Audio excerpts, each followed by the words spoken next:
How to log in Netflix on Samsung Smart TV. So if you want to log in Netflix on your Samsung Smart TV, then first turn on your TV and go to the Netflix app on your Smart TV. If you don't have the application, you can simply download it from your app store.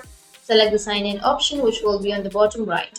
Once you go with the sign in option here, you will have two ways through which you can sign in.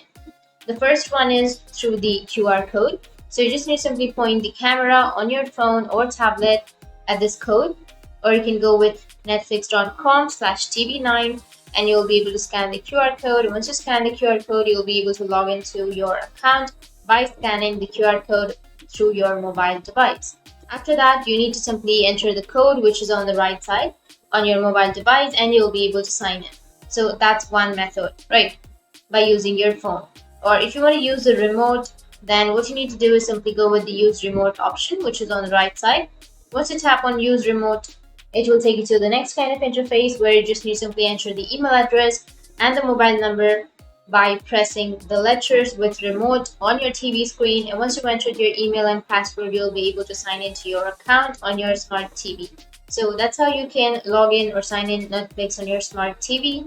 And if you have any questions, feel free to comment below. Thanks for watching.